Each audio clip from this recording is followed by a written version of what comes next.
가족관계 회복에 대한 강의 네 번째 시간입니다.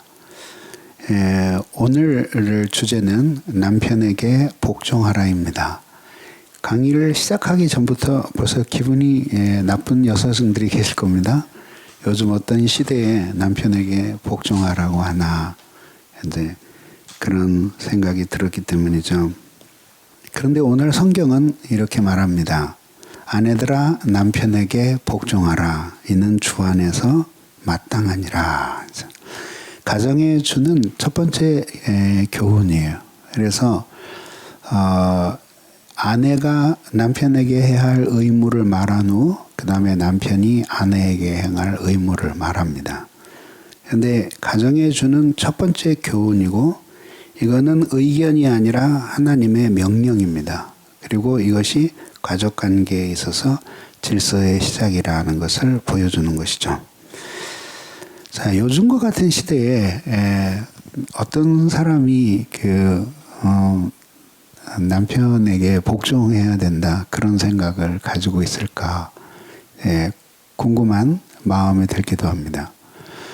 오늘날은 사람들이 한쪽에서는 여전히 전 근대적으로 남성이 여성들을 하찮게 여기고 억누르는 가정도 물론 있지만 그러나 상당수의 가정에서는 또 여성들의 아내의 그 권한이 대폭 증대되어서 그래서 남편들이 오히려 이렇게 소외감을 느끼는 이런 것도 생각하게 하는 그런 시대입니다. 그럼 이제 이런 관계 속에서 성경이 무엇 때문에 우리에게 남편에게 복종하라는 이런 명령을 주셨을까 생각해 봐야 됩니다. 먼저 아내와 남편의 관계입니다. 하나님이 이미 말씀드린 바와 같이 남자와 여자를 지으십니다. 그리고 그 둘을 한 몸으로 창조하셔서 그래서 그 사람을 결합시키시죠. 아내와 남편으로. 그래서 육체의 결합인 동시에 영혼의 결합이 결혼입니다. 자, 그래서 이제 결혼을 하는데 이제 남자는 여자와 다르고 여자는 남자와 달라요. 그래서 저는 죽을 때까지 남자는 여자를 완전히 이해할 수 없고 여성도 남성을 끝까지 이해할 수 없을 것이다. 그렇지만 부지런히 공부하는 것은 인생 사는데 많은 도움이 될 거다라고 생각을 합니다. 그런데 의외로 여성들은 남성에 대해서 너무 모르고 남성들은 여성에 대해서 더 몰라요. 그래서 그렇게까지 갈등을 안 일으켜도 되는데 그 갈등이 심각해지는 경우도 보는 거죠. 근데 이제 이렇게 긴 세월을 살아보니까 제가 올해가 결혼 38주년이거든요. 근데 긴 세월을 살아보니까 서로를 이해하는 것도 너무 필요하지만 사랑하면 그 이해가 안 돼도 괜찮더라고요. 그냥 이해를 예전에는 젊었을 때는 이해가 안 되면 너무너무 힘이 들었는데 이제 어느 정도 세월이 흐르고 나니까 깨닫게 되는 것은 뭐냐면 사랑은 굳이 이해가 안 돼도 괜찮아 하더라. 그래서 이해를 못하는 것이 그 사람과의 관계를 그 위기로 몰아가지는 않는다. 그죠? 그래서 이제 그런 사랑이 우리에게 얼마나 필요한가라는 생각을 하게 됩니다. 가장 큰 문제는 뭐냐면 서로가 달라요. 당연하지 않겠어요? 그래서 이 남자는 여자와 다르고 여자는 남자와 달라요. 그래서 처음부터 하나님이 남성과 여성을 다르게 창조하셨다고 말씀드렸잖아요. 그래서 남성은 개척, 도전, 그죠? 성취 이런 것들이라면 여성은 질서, 평안, 관계 이런 것들이죠. 그러니까 서로 달라요. 그런데 이런 서로 다름이 있다는 사실을 인정을 하고 그 다음에 하나님이 이렇게 서로 다른 사람을 결합시키신 것은 서로에게 모자라는 것을 보완하여 보다 더 완전한 삶을 서로 살아가게 하기 위해서 하나님이 주신 것이다. 그래서 이제 이렇게 놓고 보면은 어떤 상대방에게 결함이 있는 것은 그 다른 상대방에게 소명이 될 수 있다. 이런 생각을 해야 되는데 이렇게 하게 만드는 것이 사랑입니다. 그 다음 보면은 이렇게 됩니다. 자, 이 구멍에 뻥 뚫어진 이 부분은 뭐냐면 이 결함이에요, 결함.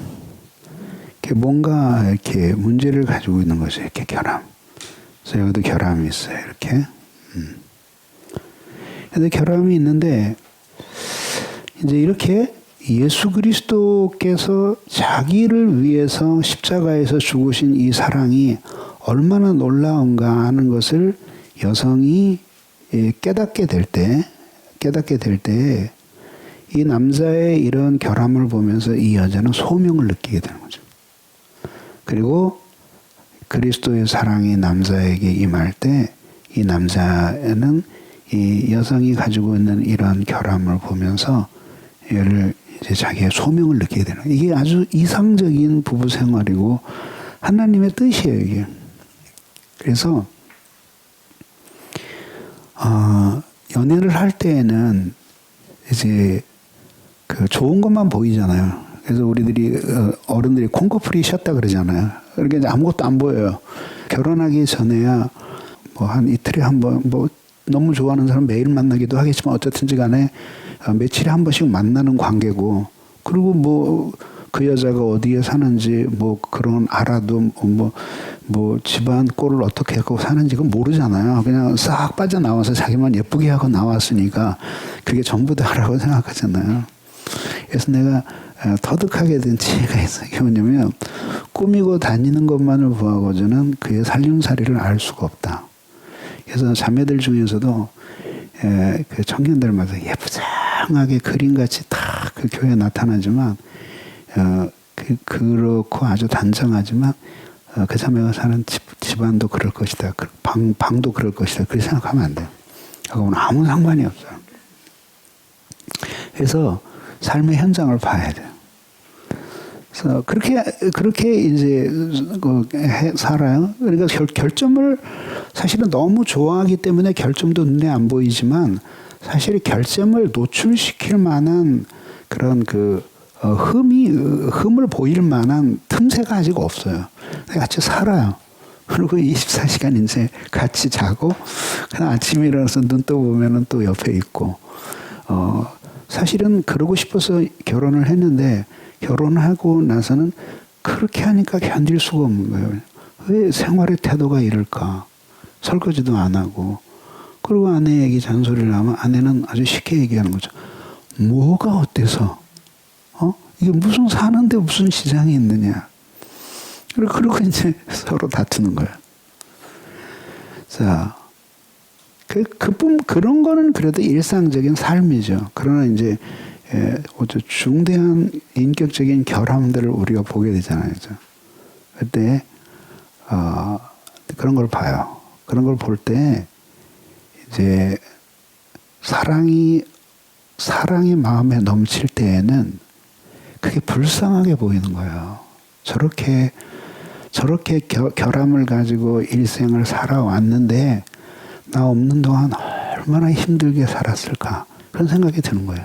그래서 연애할 때는 결점을 좀 고백을 해도 그걸 딛고 해요.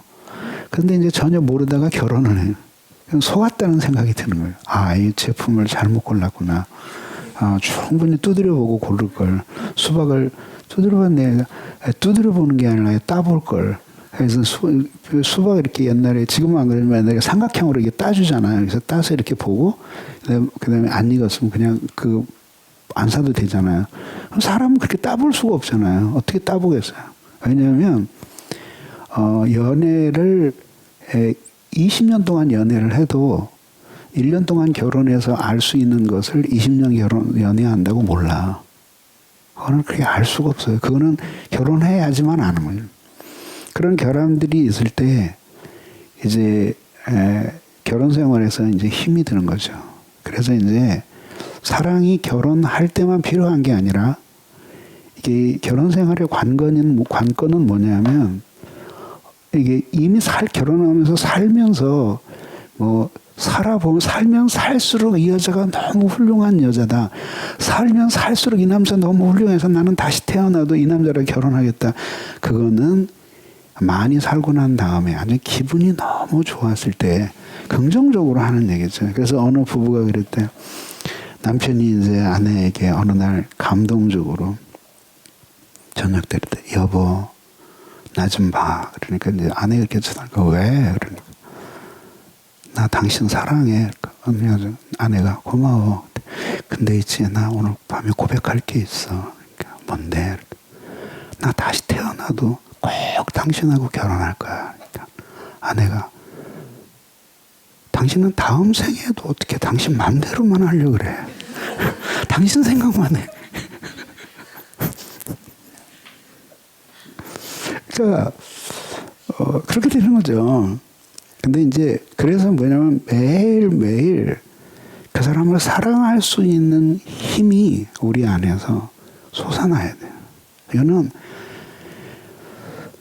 성경의 가르침이기도 하고 내가 38년이라는 세월을 살면서 얻은 지혜예요. 우리 부부가 마지막으로 약간 언성을 높이면서 말다툼한 게 26년 전이에요. 그 후로는 언성을 높이지 않았어요. 예. 그래서 우리 애들은 우리가 언성 높이는 걸 큰 애는 한두 번 봤는데 작은 애는 거의 못 봤어요. 예. 그럴 일이 없어요. 그리고 어떤 결함을 발견하게 되면은 저 여자가 저런 결함을 안고 살아왔는데 60년을 저렇게 살아왔는데 하나님의 뜻이 내가 그거를 칼로 파내어서 고쳐주는 것일까? 아니면은 그냥 그거를 보충해주면서 살라는 것이 나의 소명일까? 여러분 어느 쪽일 것 같아요?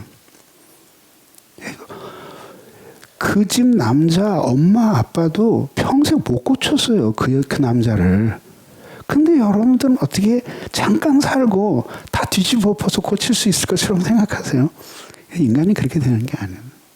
오히려 그게 어마어마한 죄가 아닌 한 이렇게 그를 불쌍히 여기면서 이 사람의 결함을 자신의 소명이라고 생각하면서 살아가는 태도가 필요하다. 그래서 결혼에는 남편에 대한 아내의 덕목이 있고 아내에 대한 남편의 덕목이 있어요. 아내에 대한 남편의 덕목은 이제 다루겠지만 괴롭게 하지 않는 것 그리고 그를 사랑하는 것이에요. 그런가 하면 남편에 대한 아내의 덕목은 복종하는 거예요. 그래서 복종하다라는 이 단어가 휘포타소라는 단어예요. 근데 요거는 둘로 나뉘어지는데 휘포라는 말 아래라고 하는 뜻의 전치사와 타소 배치하다라고 해요. 그러니까 약간 아래 질서상으로 아래에 배치하는 것이에요. 근데 이제 이것은 우리 동양사상에서 이야기하는 그 부부관계에 대한 거하고는 좀 달라요. 맹자가 인간과의 관계를 규율하여야 할 중요한 그 원리에 대해서 이야기해요. 예를 들면은 아버지와 아들은 친해야 하고, 그 다음에 임금과 신하 사이에는 의로움이 있어야 하고, 부부 사이에는 유별함이 있어야 하고, 그 다음에 이제 마지막으로 친구들 간에는 신의가 있어야 하고, 그렇게 이제 원칙을 이야기하죠. 그래서 이제 부부 유별을 이야기해요. 이렇게 유별이죠. 부부가 유별해야 한다라고 할 때 요 유별의 의미가 무엇냐, 그죠? 그래서 요거는 부 끊고 또 부를 끊어서 유별이라고 볼 수도 있고 부부를 하나 합쳐서 유별이라고 보기도 하는 거죠. 그래서 이제 기본적인 해석은 이런 거예요. 첫째는 뭐냐면 부부가 그러니까 남편과 아내가 둘 사이에는 뭔가 그 또 다른 성향과 질서, 자리, 기능 이런 것들이 있어서 부부 사이에 그런 차이점들이 있다는 것을 서로 인정하고 존중하는 관계여야 된다. 이게 부부 유별의 첫 번째 의미고요. 두 번째는 뭐냐면은 부부는 유별해야 된다. 그러니까 부부는 다른 부부에 대해서 유별한 관계가 돼야 된다. 이게 무슨 뜻이에요? 그러니까 부부는 부부끼리만의 관계가 있어야지 그것이 다른 사람들과의 관계가 섞이면 되지 않는다. 그러니까 대표적인 게 정절에 관한 이야기예요. 부부. 그래서 사실은 맹자까지만 해도 이렇게 여성에 대한 것을 굉장히 존중해요. 그러다 이게 후에 이제 주역에 나오면서 이 주역에 대한 해석을 남녀 관계에 잘못 적용을 하면서 그러면서 이제 소위 얘기는 남존여비의 사상이 나오는 거예요.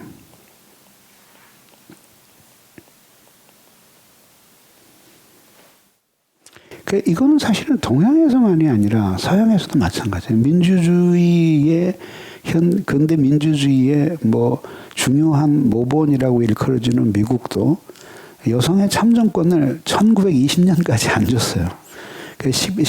19세기 말부터 20세기 초까지 주별로 어느 주에서는 먼저 주고 늦게 주고 이러다가 1920년에 헌법이 개정이 되면서 모든 여성들에게 투표할 수 있는 참정권을 준 거죠. 그러면 어떻게 보면 최근의 일이잖아요. 지금 100년도 안 됐잖아요. 예. 미국이 그게 독립이 1774년인데 그렇다고 본다면은 사실은 현대에서도 굉장히 짧은 역사였다는 사실을 알게 되는 거죠. 그런 것들과 관련시켜서 여성을 남성보다 비하하는 의미에서 이 복종하라라는 대목을 다르게 읽어야 한다는 거죠. 자, 그것은 뭐냐면은 하나님이 남편과 아내가 그 둘을 결합시켜서 한 가정을 이루게 하실 때에 그 하나님이 상정하시는 질서가 있었기 때문에 남자의 자리와 여자의 자리를 기능적으로 나누신 것이다. 이렇게 보시면 돼요. 그러니까 여기에서 복종한다라고 할 때 먼저 누구에게 복종하는 거냐? 남편이잖아요. 이 서신서가 이야기하는 남편은 어떤 남편이냐면 교회에 있는 남편들에게 명령하는 거예요. 그래서 하나님을 경외하고 교회를 사랑하는 남편. 최소한 그런 남편에게 주는 명령이에요. 그러니까 이것은 사람들이 그렇게 생각하는 것은 힘의 논리를 가지고 지금 복종하라고 이야기하는 것이 아니다. 두 번째는 폭압과 강제가 아니라 사랑과 상호 존중 속에서 하나님이 세우신 질서를 가정 안에서 찾아가는 그런 관계에서의 복종을 이야기하는 것입니다. 자, 이렇게 보면 이제 남녀가 이렇게 있는데 가정이에요. 이제 가정 안에서 남자와 여자가 있어요. 서로가 달라요. 서로 다르기 때문에 우리가 그것을 충분히 이해하면서 남편과 아내를 대하여야 하는 거죠. 그래서 이제 사람들의 착각은 뭐냐면은 연애할 때 너무 사랑했으니까 결혼하면 모든 것이 아주 환상적으로 들어맞을 거다 그렇게 생각을 해요. 근데 대부분 그렇지 않아요. 그리고 그렇다고 느끼는 사람은 매우 특수한 사람이거나 착각하고 있는 경우겠죠. 대부분 그렇지 않아요. 그러면 이제 어떻게 생각을 해야 되냐면 우리들이 이 세상에 태어나서 나 아닌 다른 사람과의 관계를 그렇게 환상적으로 맺어본 적이 있어요, 여러분들이. 예를 들자면 학교에서 많은 친구들을 사귀지만 그렇게 환상적으로 우리가 서로 잘 맞는다고 생각하는 친구는 많은 내가 아는 친구들 중에서 극소수이고 그것도 몇 년 동안 그랬을 뿐이에요. 그렇지 않아요? 그렇고 우리 가족들과도 여러분 가족계 구성원들 중에서 나는 엄마하고 너무 잘 맞아. 엄마 없는 세상은 나에게 허무한 세상일 거야. 뭐 그런 사람 딸이 그런 착한 딸이 있을 수도 있죠. 그러나 이제 그건 엄마가 한 70대 되고 딸이 50대 될 때 일어나는 일이지 딸이 15살이고 엄마가 35인 때 일어나는 일은 아니다. 그러면 결국 보면 우리는 이 세상에 태어나서 마음이 탁탁 맞는 관계를 장기적으로 지속해 온 적이 없어요. 그 얘기는 우리에게 뭘 얘기해 주냐면 인간은 그렇게 되기가 매우 힘든 존재라는 걸 보여주는 거죠. 근데 유독 그 만난 지 불과 한 2, 3년밖에 안 되는 이 남자에게는 몰빵을 해서 이 모든 기제를 이 남자가 다 맞춰줄 거라고 그렇게 확신을 하는 거예요. 그리고 그 다음에 이제 실망하기 시작하는 거야. 근데 자기만 실망하는 게 아니라 그 남자도 똑같이 실망을 하는 거죠. 그래서 어떤 생각을 가져야 했냐면 이성적인 생각을 가져야 돼요. 그래서 내가 살아올 때에 내가 그렇게 긴 인생을 어느 한 사람과 딱 맞는다고 생각하면서 살아온 적이 없다. 그러니까 이 남자도 이 여자도 절대 그 평균이지 그 이상은 되지 않을 거다. 그 생각했는 거예요. 그래서 결혼을 하면은 그 결혼하는 형제 자매들이 가르쳐 주는 게 뭐냐면 원래 부부가 잘 안 맞는다고 생각을 해라. 그리고 뭔가 맞는 일이 일어나면 아주 고맙게 생각하라. 이게 어느 정도로 바꿔서 생각하냐면 연애할 때 잘 나가다 뭐가 안 맞으면 막 엄청난 혼란을 느끼잖아요. 그렇듯이 결혼하면 반대가 된다고 보면 돼요. 모든 걸 다 보기 때문에 참 안 맞는 게 많구나 이런 거를 보게 되고 그거를 당연하게 받아들일 때 이렇게 한두 개씩 맞는 거를 발견하게 될 때 그때 참 감사하고 기쁜 마음이 든다. 근데 그 얘기를 하는 거죠. 그러면은 그럼에도 불구하고 서로 다른다고 하는데 자신의 존재의 의미가 있는 이유는 그렇게 서로의 결함 속에서 자신의 소명을 발견하기 때문이에요. 그래서 이런 얘기죠. 야, 저 여자에게 이런 결점이 있었구나. 참, 저 결점을 가지고 일생을 살아오면서 얼마나 힘들었을까. 아직도 못 버리고 있는데 아마 평생 못 버릴 거야. 그런데 나 안 만났더라면 지금도 아내는 자기가 그런 결점이 있다는 걸 인정 안 할지 몰라. 그리고 그거를 자꾸 설명하려고 그러면 관계가 깨지는 거죠. 그리고 더군다나 고치려고 할 때에는 그때는 이제 관계가 깨지는 거죠. 그러니까 그게 시부모님 눈에는 보이는 거야. 쟤 저러면 안 된다. 저건 인간의 도리가 아니다. 근데 남편이 그걸 모르는 게 아니라 그것까지 고치려면 결국은 자기는 헤어져야 되는 거죠. 그렇게 할 수는 없잖아요. 그러니까 그냥 그거를 받아들이면서 하는 거예요. 근데 아내는 그걸 몰라. 근데 어떤 생각을 가졌냐면 저런 결함이 있구나. 저 결함 때문에 얼마나 힘들게 살아왔을까. 앞으로 저렇게 힘들게 살 텐데. 그런데 하나님이 나를 만나게 하신 것은 저 모자라는 부분을 보충해 주라고 나를 부르셨구나. 그리고 그걸 끌어안고 살아가야 되는 거예요. 그 대화를 통해서 조금씩 고쳐나가는 거죠. 아내도 마찬가지예요. 그러기 위해서는 서로가 하나님의 형상을 가진 존재라는 것을 아주 귀하게 여기다 한번 미워지기 시작하면 그 미움은 계속 증폭이 되고 마지막에 내가 왜 이런 여자와 이런 남자와 그리고 잃어버린 수많은 기회들이 생각이 나는 거예요. 그 직전에 만났던 그 남자하고 했더라면 지금 좀 훨씬 더 나을 텐데 그런 생각은 정신적인 외도죠.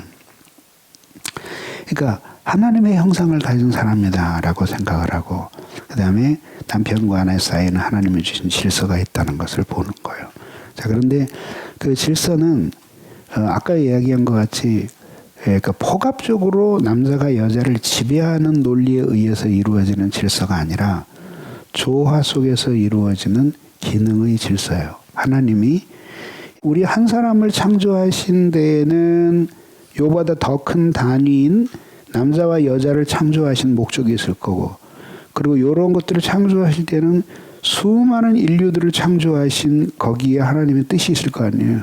그러면 우리 둘을 만나게 해주셨을 때 그렇게 우리를 하나로 결합시켜 주실 때에 하나님이 마음에 가지고 계셨던 질서가 무엇인가, 이거를 생각을 해야 되는 거죠. 이렇게 가정이 깨졌어요. 이 벼락을 맞은 게 아니라 둘이 싸워서 가정이 깨진 거예요. 어쨌든 깨졌는데 이런 깨진 가정이 이렇게 회복이 되는 거죠.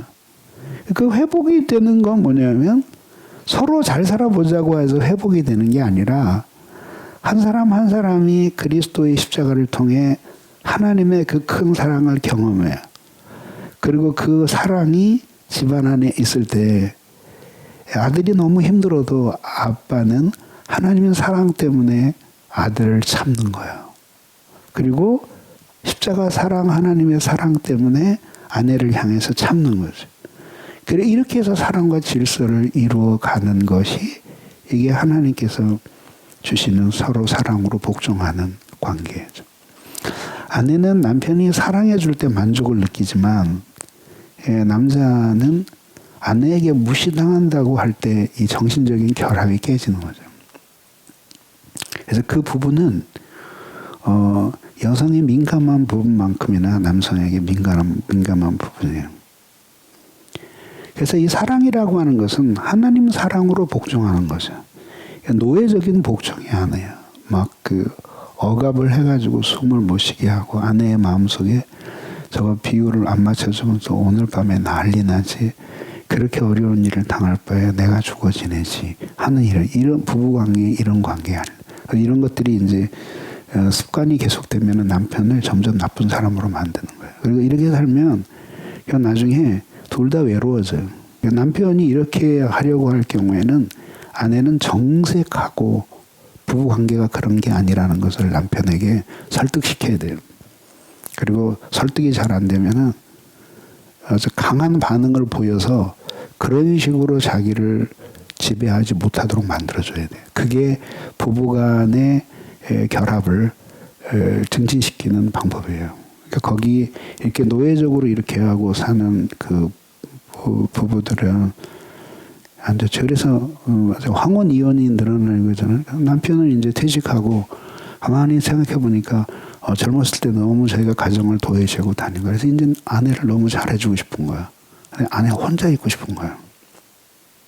그래서 뭐 가정일 한다고 뭐 하고 뭐 어디 갔어 하고 막 이러는데 아내는 그게 다 역겨운 거예요. 자기는 혼자 있고 싶은 거예요. 그게 뭐죠? 정신적이고 영적인 결합이 이미 깨진 거예요. 이런 것들이 계속될 때 이런 거죠. 인간적인 아부예요. 그래서 뭐 아부하면서 이렇게 복종하는 거죠. 이런 것들이 진정한 인격적인 사랑이 아니죠. 대가와 복종이죠. 그래서 뭐 좀 잘 이렇게 해주면 그 다음에 뭘 주고, 뭘 주면 그 다음에 뭘 해주고, 이런 식의 관계들, 이런 것들은 전부 다 하나님의 사랑으로 복종하는 관계가 아니다. 그래서 예수 그리스도께서 사실은 하나님의 본체이셨지만 낮은 재료로 내려오시죠. 그랬더니 하나님이 모든 이름 위에 뛰어난 이름을 주사 만물을 그 발 아래 꿇어 주라 부르게 하셨으니, 이렇게 높은 자리에 오르신 것처럼 이렇게 남편과 아내가 서로 높은 자리에서 내려와서 그래서 그를 불쌍히 여기는 마음을 가지고 섬기기를 자처해야 되는 거죠. 그때 이렇게 되는 거죠. 근데 그런 생각을 하는 거예요. 참 젊은 날에는 정신없이 바보처럼 살았구나. 그러나 한순간도 놀거나 뭐 아내를 미워하거나 가정을 하찮게 생각한 건 아니에요. 내게 주어진 일에 나 자신을 다 쏟아부은 거죠. 그래서 좀 더 균형을 이룰 수 있었을 텐데 왜 그랬을까 하는 후회도 생겨나요. 그러나 이미 흘러간 얘기잖아요. 그러면은 그런 생각이 세월이 흐르면서 그런 생각이 드는 거예요. 내가 한 인간으로 태어나서 저 사람 하나도 사랑하지 못한다면 어떻게 내가 한 인간으로서 완성의 길을 간다고 말할 수 있을까 생각이 들어요. 그래서 아내와 남편을 사랑하는 것을 일생 동안 자기 자신의 숙제로 생각해야 되는 거죠. 저 사람이 나에게 잘해주면은 내가 그럴 수 있다. 그래서 부부가 싸워요. 성기 목사님이 뭐라 그랬어? 아내에게 복종하라 그랬잖아. 아내가 하는 말이 사랑해줘 봐. 복종을 안 하나. 남편이 말하죠. 사랑밖에 해야지 예뻐해주지. 복종을 해봐. 실험 삼아라도 해봐. 내가 사랑 안 해주나. 모든 문제는 너에게 있어. 그리고 손가락질하는 거는 하나님 원하시는 모습이 아니죠. 폭력과 권력으로 서로를 지배하는데 이게 남편만 이 일을 하는 게 아니라 아내도 이 일을 하거든요. 예. 그래서 이렇게 될 때 결국 관계가 깨지고 복수의 감정들이 일어나게 되는 거죠. 이것은 불행한 일이죠. 그래서 잘 살던 아내가 갑자기 어느 날 이혼 소리 들고 와서 도장 찍으라 그러죠. 이게 뭐 수십 년 동안 쌓인 게 한꺼번에 터지는 거죠. 그래서 나는 보험에도 비유하는데 그래서 남자나 여자나 젊었을 때 보험료를 꾸준히 내야 돼요. 그렇지만 나중에 한꺼번에 내야 된다고. 아직은 잘 모르시는 것 같아요. 좀 더 살아봐요. 이제 이렇게 부부가 서로 존중하고 사랑하고 질서 가운데 살아가는 아름다운 모습을 보면서 어린애가 배우면서 이렇게 자라가면서 결국은 한 인간으로서 자신의 인생을 살아갈 수 있는 능력을 갖추게 되는 거죠. 그 모든 것을 결국은 가정에서 배우는 거예요. 가정에서. 대부분을 가정에서 배워. 그러니까 아이가 태어나서 엄마로부터 한없는 사랑을 받고 그리고 엄마 무릎을 밟고 일어나서 아빠와 엄마와의 관계가 어떤 사랑과 존중의 관계인지를 배우면서 아이는 다른 사람과 관계를 맺을 수 있는 그런 인간성과 관계를 갖게 되는 것이죠. 적용과 결론이에요. 이는 주 안에서 마땅하니라. 아네켄이라는 단어인데 알맞다 그런 뜻입니다. 그래서 이제 가정이 이렇게 있어요. 그러면은 이제 크게 세상의 정신과 성경의 교훈이 가정에 함께 들어오는 거죠. 그래서 죽어 지내지 마라. 남편은 초장에 밟아버려야 된다. 아내는 말하자면은 무섭게 다뤄서 남자가 빈틈을 보이지 말아야 된다. 뭐 이런 식으로 세상의 정신이 막 들어오는 거예요. 그리고 야, 네가 제일이지 무슨 남편이냐 혹은 아내냐. 네가 있고 그 다음에 가족이 있는 것. 이런 세상이 들어오는 거죠. 성경은 우리에게 가르쳐주는 교훈들이 있어요. 하나님의 말씀을 많이 배우고 신앙으로 살면 성경의 영향을 받고 그럴 힘이 없을 때 세상의 정신에 영향을 받는다는 거 너무나 당연하잖아요. 자, 그 다음 오늘 배운 내용의 마지막. 자, 하나님은 가정에 질서를 주셨어요. 남편과 아내 사이에 질서를 주셨는데 이건 서로 복종하고 지배하고 지배당하는 구조가 아니라 하나님이 인류를 창조하신 목적에 부합하기 위해서 가정에 주신 기능적인 질서예요. 그래서 아내가 집에서 살림만 하는 것을 아내들이 부끄럽게 생각하거나 혹은 남편이 하는 일보다 더 열등하거나 그렇게 하면 안 돼요. 나는 오늘날 이게 이혼할 때 왜 가사 노동한 것을 이렇게 계산해 줄 때 몇 년 전에 150만 원 쳐줬거든요. 나는 이거는 넌센스예요. 인간에 대한 모독이라고 보는 거죠.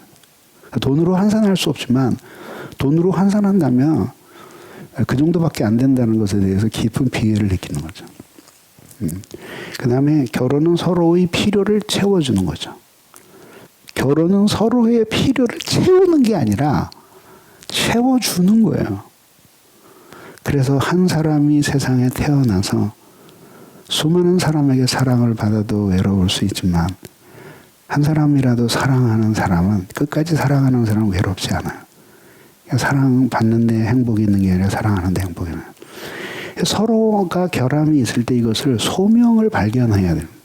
아, 저 여자의 저런 부족한 부분 때문에 하나님은 나를 만나게 하셨구나. 이 모자라는 것 때문에 이 여자가 더 많이 아프고 고통당하지 않도록 내가 보호하려고 태어났고 보호하는 과정에서 느끼는 고통은 사랑의 소명이다. 이렇게 생각을 해야 돼요. 남편과 아내도. 그래서 부부가 힘들다는 이야기를 너무 많이 하면 안 돼.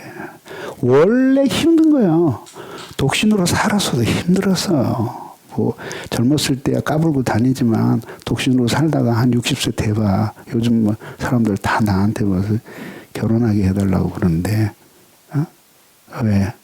힘든 거야. 다 힘든 거야. 원래 인생이 힘든 건데 뭘 힘들다는 이야기를 자꾸 해. 그럼 그 사람도 힘든데. 그런 얘기 하지 마요. 그거는 그 바보 같은 생각이야. 원래 힘든 거다. 이렇게 생각하고 그리고 힘을 내야지. 힘이 없으니까 하나님의 은혜를 구해야 되는 거죠. 그 다음에 아내의 의무는 남편에게 복종하는 것이다. 이것은 노예적인 복종이 아니다. 그리스도의 사랑 때문에 서로를 사랑하게 될 때 그때 가정은 온전한 가정으로 회복되는 것이다. 오늘 배운 내용이었습니다.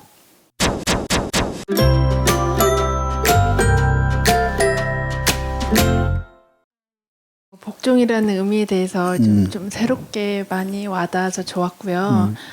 하지만 이제 그 남편과의 사이에서 어떤 실망하는 부분이나 아닌 부분 이런 여러 가지 상황 속에서 남편한테 이렇게 진정한 복종이 잘 안 되고 내가 원래 내 모습대로 왜 그런 성향이나 이런 걸로 남편을 많이 대하게 됩니다. 그래서 남편을 진심으로 대해야 되지만 연기가 좀 필요한 것도 같고 그래서 좀 현명한 방법이 좀 궁금합니다.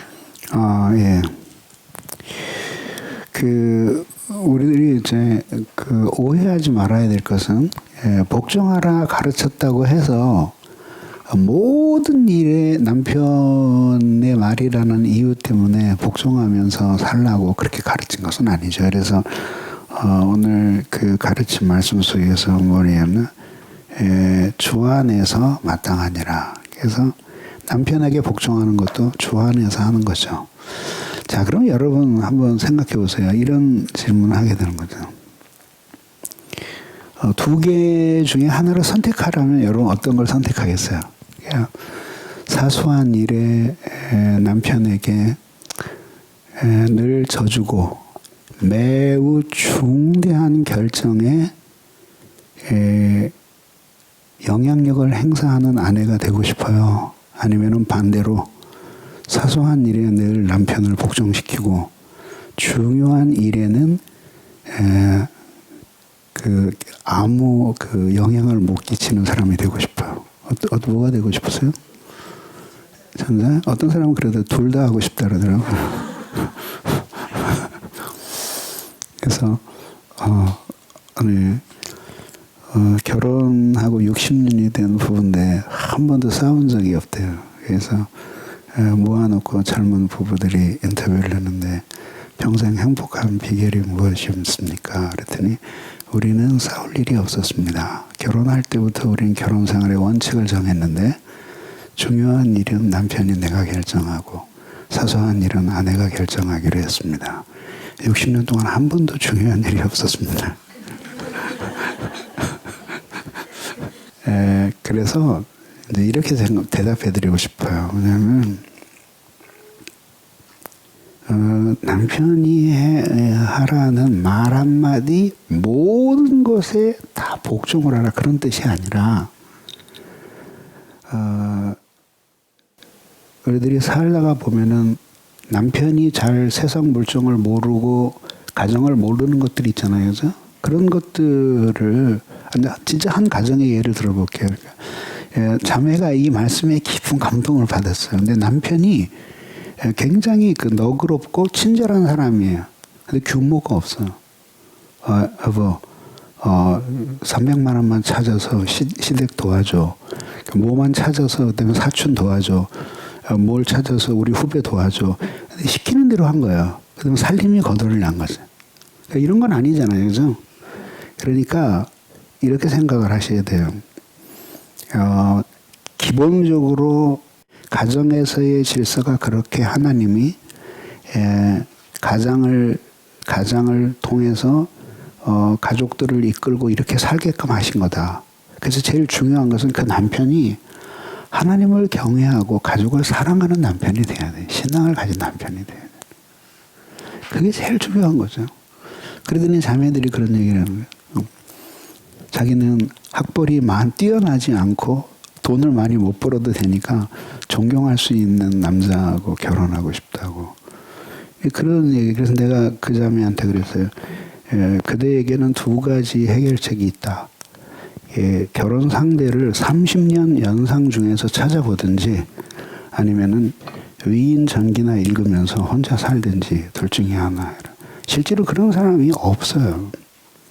그래서 간절히 비는 것은 나도 부족하지만 남편이 하나님을 잘 믿고 가족을 영적으로 이끌 수 있는 남편이 되기를 기도해야 된다. 첫 번째고, 두 번째는 복종하라라고 하는 말을 좀 더 한번 적용을 해보세요. 그게 뭐냐면 어리석은 여자들이 남편이 막 기분에 막 이야기를 하고 나고 퍼붓는 거야. 그럴 때 지혜로운 여자들이 알았어 여보. 그렇게 해보지. 그래요. 그리고 폭풍이 지나가요. 그러고 나서 며칠 지난 다음에 가라앉거든. 조리 있게 하나하나 이야기를 하는 거죠. 이렇게 당신 말대로 하면 이런 결과가 온다. 그래도 할래? 그럼 대부분 남편이 그러면 당신 알아서 해. 이렇게 하거든요. 근데 이게 지혜롭지 못한 여자는 그 자리에서 보는 사람들까지 있는데 그 자리에서 남편을 깔아뭉개려고 싸우는 거예요. 시시비비를. 이게 어리석은 거죠. 그래서 남편을 억누르지 않고 이렇게 설득하면서 가정을 이끌어가는 거를 배우라. 그거를 복종하라는 거에 한 적용으로 꼽고 싶고요. 마지막 세 번째는 그렇게 하면서도 이제 너무 힘들다는 게 느껴지는 거죠. 그래서 이렇게 힘들다는 걸 느껴질 때 이게 어떻게 하겠어요. 뭐 이미 그런 사람을 만나가지고 이제 이렇게 살아왔는데 그래서 필요한 게 이제 하나님의 은혜를 구하는 거죠. 그래서 되더라고요. 하나님 앞에 간절히 기도하고 말씀의 은혜를 받으면 이제 용서하고 같이 살아갈 그런 결심이 생겨나게 되는 거죠. 그러면서 서로 지혜롭게 살아가는 거죠. 그래서 불쌍히 여겨야 될 것 같아요. 불쌍히 여기면서 그렇게 살아가야 된다고 생각합니다. 수고하셨습니다. 감사합니다.